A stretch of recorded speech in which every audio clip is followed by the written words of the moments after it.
They called him the Beast, a silent man slumped in a cage for the town's amusement. While others threw rocks, the widow Selma saw not a monster, but a mirror to her own caged soul. She approached the sheriff not with coins, but with the one thing she swore she'd never trade: her wedding ring. It sat in the middle of the square like a spectacle. Iron bars rusted at the base, straw scattered on the floor, and inside a man slumped against the wall with his head bowed low. He didn't speak, didn't move.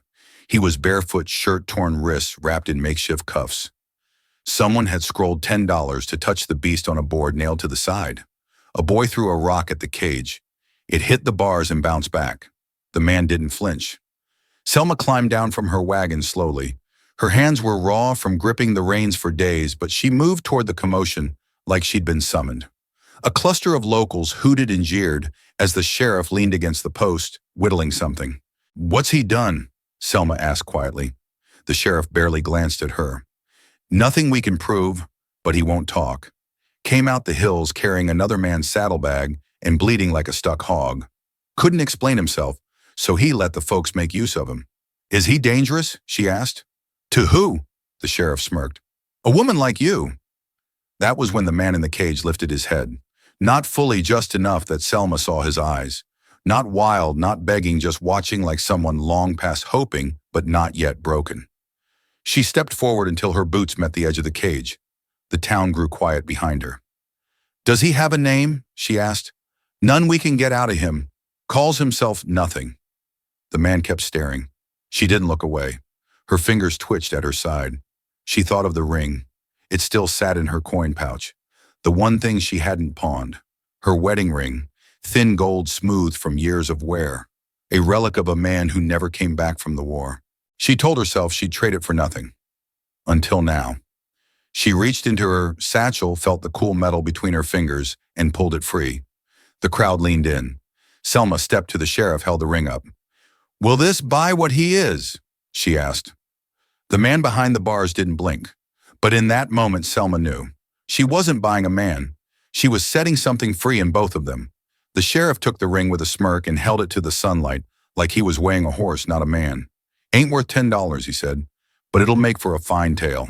The crowd chuckled, not knowing whether to jeer or applaud. Selma didn't flinch. She watched as the sheriff unlocked the cage with a rusted iron key and let it fall open with a screech that made dogs bark in the distance. The man inside didn't move.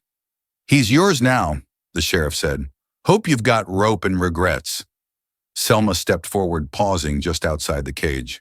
"You can come or stay," she said. "Either way, you're not anyone's anymore." Still the man didn't rise. Then slowly he pushed himself up, hands braced against his knees, legs stiff like they hadn't moved in weeks. He stood tall, taller than she expected. Sunlight hit his face full now. Dark hair, matted beard, thick eyes, shadowed and unreadable. Not young, not old, not a monster, just worn. He stepped out without a word. The crowd parted as he passed. Selma beside him, her back straight, though her heart pounded in her chest like hooves. She climbed onto the wagon. He climbed him back. No one stopped them. No one spoke. The wheels creaked as they pulled away. Selma didn't look back. The road east of Ridge wound through sparse pine and dusty fields. She kept her eyes ahead, hands steady on the reins. The man didn't ask where they were going, didn't ask for food or water, didn't ask anything at all. When the sun dipped low, she stopped at a hollow where a stream cut through the rocks and let the horse drink. The man jumped down before she could speak, untied the pack without prompting, and began gathering wood. By the time she'd unhitched the horse and unpacked the blankets, he had a fire going, small, tight, efficient. Selma watched him crouch beside it, quiet as the trees around them. "Do you have a name?" she asked. He looked at her, then shook his head once. "Can you speak?" He nodded. "But you don't." A pause, then a shrug. She sighed, settling on a nearby stone. "I'm not looking for a husband or a worker or a story to pity." He looked up, brow raised. She met his gaze, firm but tired. "I bought you because you didn't deserve that cage, not because I need anything from you." He didn't reply, but he reached into the firelight, tore a piece of his own bread in two, and offered her half. No words, just the gesture. And somehow that was the loudest thing either of them had said all day. They traveled for 3 days without incident, camping near rivers and beneath low trees where crows circled, but never called. Selma kept the wagon on old trader trails, the kind her husband had once marked on maps in pencil and prayer. The mountain man, still unnamed, never strayed far from camp. He slept near the fire, but never too close, cooked without being told, gathered wood, before she noticed the pile had shrunk. And each morning, without asking, he made sure the wheels were sound. It was an unspoken rhythm, like a dance without music. Selma didn't ask for more. But one evening, as dusk turned the sky to bruised lilac, she watched him carve something into a piece of dry cedar with a rusted knife. He sat cross-legged by the fire, bare forearms wrapped in linen from her sewing kit. She hadn't offered it. He'd taken only what he needed. That fact oddly comforted her. "What are you making?" she asked softly. He didn't answer at first, then turned the carving toward her. A simple wolf, long legs, sharp snout, tail arched. "You?" she asked. He shook his head, then pointed to her. She laughed, not cruelly. "You think I'm a wolf?" He nodded once with certainty. "You know wolves get shot out here," she said. "Most folks call them thieves." He tapped the figure again, then pointed to the sky. Selma followed his gesture. Stars, cold and silver, and a half-moon rising. "You think I came from there?" He shrugged, but his eyes said yes. A creature too stubborn to die, too silent to beg. She stared at the carving a long moment, then reached into her satchel and pulled out the empty ring pouch, the one that used to hold her wedding band. She tied it shut with a piece of string and placed it on the fire's edge. "Seems like we're both unclaimed now," she murmured. He watched the pouch smolder, never interrupting. When she looked back at him, he wasn't staring at the fire. He was watching her, not with hunger, not with pity, with something steadier, like the ground itself had eyes. "Did you ever belong to anyone?" she asked. He pressed a hand to his chest, then slowly shook his head. She nodded. "Maybe that's for the best." The fire crackled soft and low. The wolf figure sat between them now, unburned, unfinished. And in that moment, the quiet wasn't empty. It was sacred. Something passed between them that didn't need to be spoken, just held. They reached the edge of the canyon on the 5th day, where the cliffs broke open and the wind stopped pretending to be kind. Selma pulled the wagon beneath an overhang and stared at the narrow trail ahead, barely wide enough for the horse, much less a wagon and 2 lives trying not to fall. The mountain man stood beside her, arms folded, hair tied back with the same bit of leather he'd used to strap down their supplies. He didn't look nervous. He looked ready. "You've done this before," she said. He gave a small nod. "You want to lead?"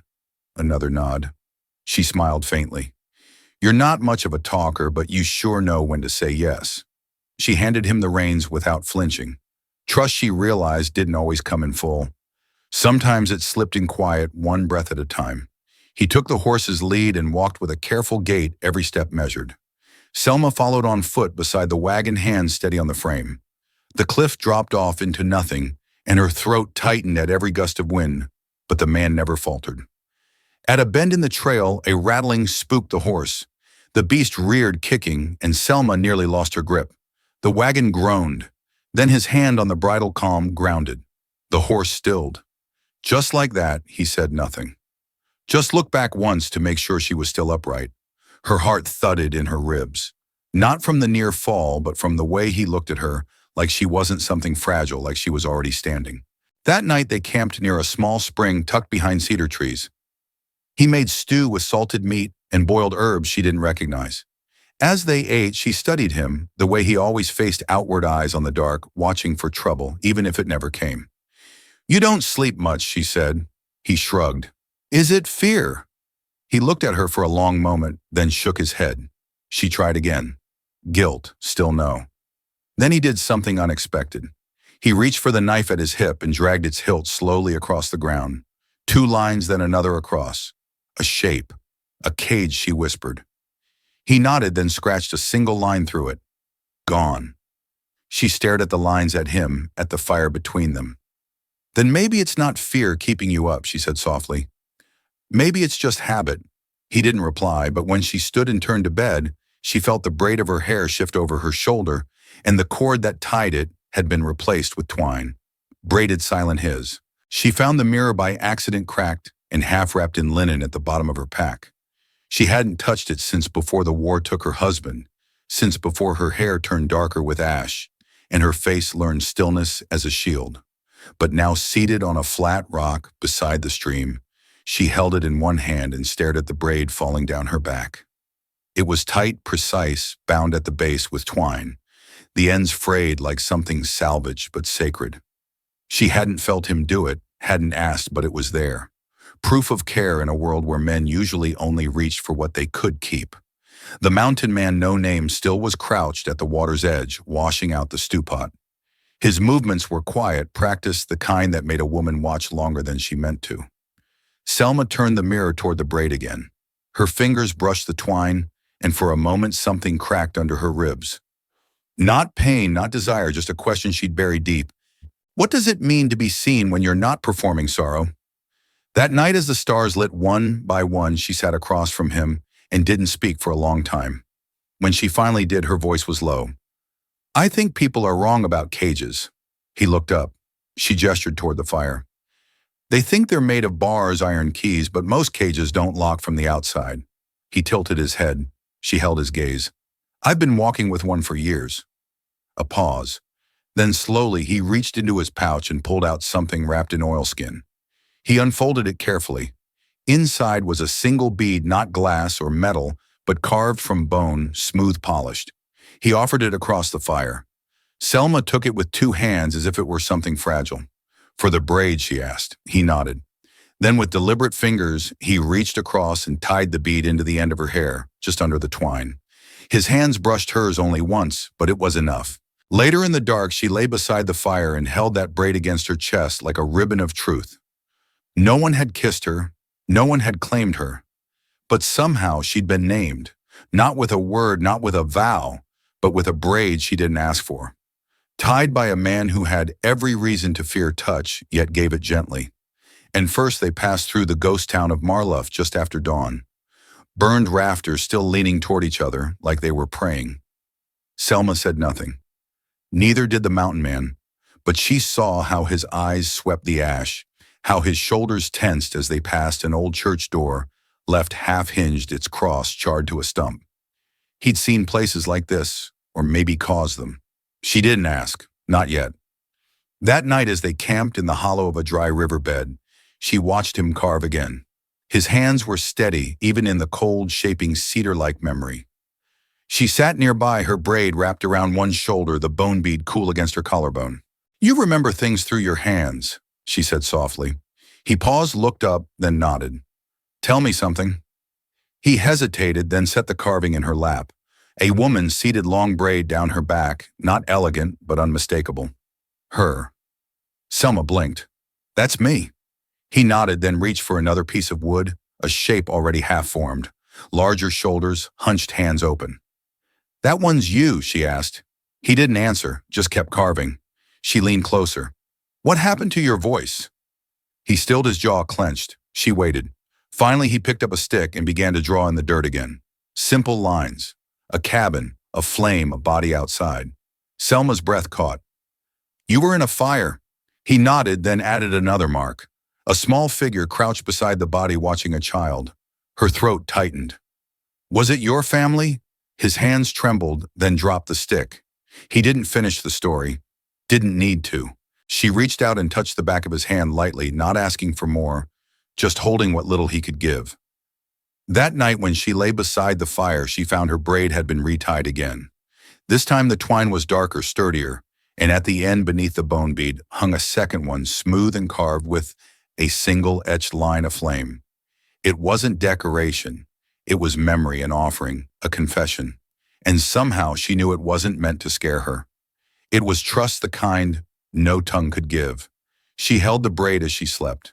And when morning came, he was already cooking, still silent. But something had shifted. She no longer felt like she was traveling with a stranger.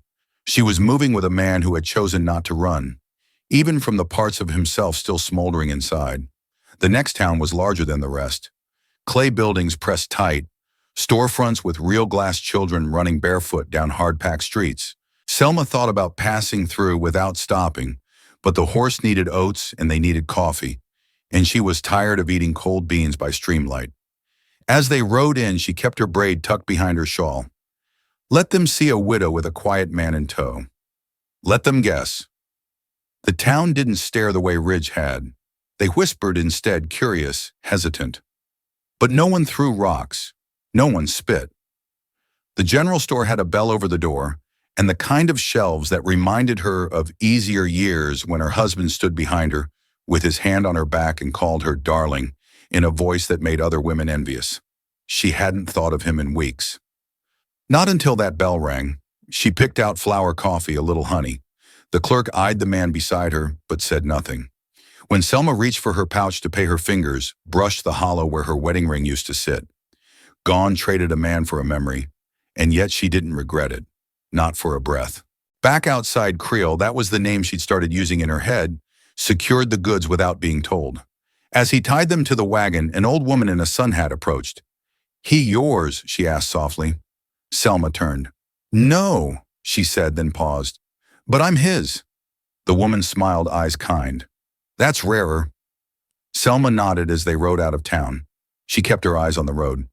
"They're wondering why you don't speak," she said over her shoulder. He didn't reply. She turned halfway, braid swinging. "I tell them it's because you're listening." A small smile touched his lips. Barely there, but real. "They think I gave up too much," she said. "A man for a ring. But the ring never washed dishes, never built a fire, never carved me from memory." That night he tied her braid again. She didn't feel him do it, but she found it freshly wound tighter than before. At the base, another bead, small brass shaped like a ring, not the one she gave up. Not a replacement, just a reminder. She touched it gently, turned to look at him across the firelight. "Why do you keep doing this?" she asked. He met her eyes, reached toward the braid, tapped each bead bone, flame ring, then tapped her chest. Home. Pain choice. She understood and didn't ask again. The road turned rugged after they left the high plains. Roots clawed through the trail, and cliffs leaned close on either side, like the land itself wanted to listen in. Selma held the reins steady, though her shoulders achy and her throat had grown raw from the dust. Creel walked ahead, always a few paces in front, eyes scanning like a sentry who'd never been relieved. She trusted him, not because of the fire he built or the silence he kept, but because her hair never tangled anymore. That evening they stopped near a grove of trembling aspens. She set up camp while he returned with a satchel of dry roots and a pouch of flint. When the fire was lit and the pot hung to boil, she sat across from him and finally asked, "What would your name be if you got to choose it?" He didn't look up, just slowly reached for a flat stone and began carving with the tip of his blade. The scraping sound filled the air like soft wind. After several minutes, he turned it toward her. One word cleanly etched. Sullen, her brow furrowed. "What does it mean?" He hesitated, then pressed a hand to the ground, then pointed to the sky. "Earthlight," then tapped his own chest. Selman nodded slowly. "Solon." He looked at her, then really looked. Not past her, not around her. At her. She let the name settle between them, like coals under a fresh flame. "You don't have to stay with me," she said. "After a while, the ring was never meant to bind you." He picked up the carving from earlier, the wooden figure of her with the braid, and passed it to her gently. Then with the same quiet certainty, he held up a second carving, himself seated beside her, both facing the same direction. She blinked. "This is what you want." He nodded, then reached behind her fingers, finding her braid. He didn't tie a new bead this time. He just unraveled it gently and began again, slowly, carefully, like it was his own story he was reweaving. When he finished, he tied the braid off with twine, then looped a sliver of bark through it, carved with one word, Solon. His name now part of her, not claimed, not owned, shared. She touched it, fingers trembling. "Then I won't leave either," she whispered. The wind passed between them. No vows, no promises, just a braid. And in that braid, the truth that neither one of them was alone anymore, not in name and not in silence. They reached the canyon's edge by late morning, where wildflowers grew between stone cracks, and the air smelled like water before it could be seen. Selma pulled the wagon to a stop and climbed down without a word. Since she called him that now, even if no one else ever would stood beside her, one hand on the rez, the other resting on the carved handle of his knife.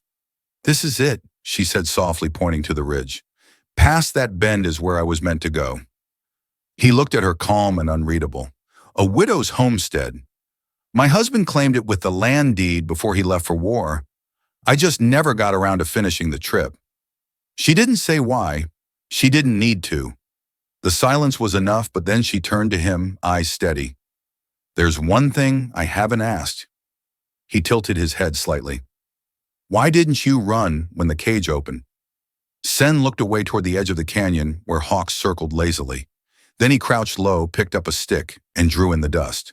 A circle, a smaller one inside it. Then a figure sitting. You were already caged inside, she guessed. He nodded. Then he reached into his satchel and pulled out something small. A tarnished ring. Not hers, not gold, simple dented. What is that? She asked. He held it up, then pointed to his heart, then to the fire, then back to her. Someone gave it to you, he nodded once. They died. Another nod, her throat tightened. And you couldn't speak after this time. He looked her straight in the eyes, held her gaze, then placed the ring into her hand. You want me to carry it? He nodded slowly. She closed her fingers around it. Then I will, and I'll carry you with it. That night they reached the homestead. The cabin was barely standing, 2 walls intact, the rest held together by vines and ghosts. But the land was still fertile, the creek still flowing. She stood in the doorway, wind pressing against her dress, and turned to him. This was supposed to be my husband's home. Now I think it's ours. Solon didn't move, but his hand found the end of her braid again, smoothed the bark bead with his thumb, the one that bore his name. He added nothing. Didn't need to. Sometimes what's sacred isn't what's spoken, but what stays. And he had stayed long after he was free to leave. A man bought with a ring now tied to something deeper than any vow, a quiet thing, a permanent thing. Spring bloomed like breath on the ridge. Wild iris pushed up through the broken floorboards of the old cabin, and the creek sang a little louder each morning. Selma rose early now, not because she had to, but because she wanted to. The air was easier to breathe with someone stirring beside her, even if he didn't snore, didn't speak, didn't take more than space and silence. Solon had built the porch from salvaged timber, sanded smooth by hand. Each evening they sat there together, her rocking, slow his knife, busy shaping pieces of the past into something small enough to hold. He had carved animals, feathers, her face, her braid, but tonight he was carving her hand. Just the fingers, open empty. She asked once, why? He looked at her, then reached forward, turning her wrist palm up, and, with the gentlest pressure, placed the wooden hand in it, a mirror, not perfect, but her, like she'd been seen from the inside. She didn't cry, but she did lean into his shoulder, and he didn't move away. That night as she undressed, she caught sight of herself in the warped mirror above the wash basin. Her braid was longer now, thicker. At the base hung 5 beads bone. The beginning flame, his memory ring. What she traded bark with his name. What they chose, smooth riverstone. The one he'd slipped in yesterday without telling her she hadn't asked what that last one meant. But when she brought it up, he just smiled barely and pressed a hand to her shoulder. Steady, present, ongoing. In the morning, she found a note, the first he'd ever written. Not elegant, just a scrap of paper nailed to the door. Gone to hunt back before dusk. Don't wait to live. She read it twice, then laughed. She stepped out, barefoot, hair down, wind tugging at it wildly. She didn't braid it that morning. She didn't need to. The beads clinked softly like chimes of a story still being told. As she walked the edge of the creek, she remembered the cage, the ring, the man no one wanted, and the choice that had unmade her grief. He had never promised to stay. But every day he chose to not, because she asked, not because she needed, but because he had something worth staying for. And in that braid threaded with pain, memory, and quiet gifts, she carried the truth. She had bought nothing. She had simply traded a ring for a man who knew how to braid her spirit back into place, one strand at a time. Please like, share, and subscribe to support more soul-deep stories here on Echoes of the West. If you'd seen him in that cage, would you have given up your ring too? Tell us in the comments.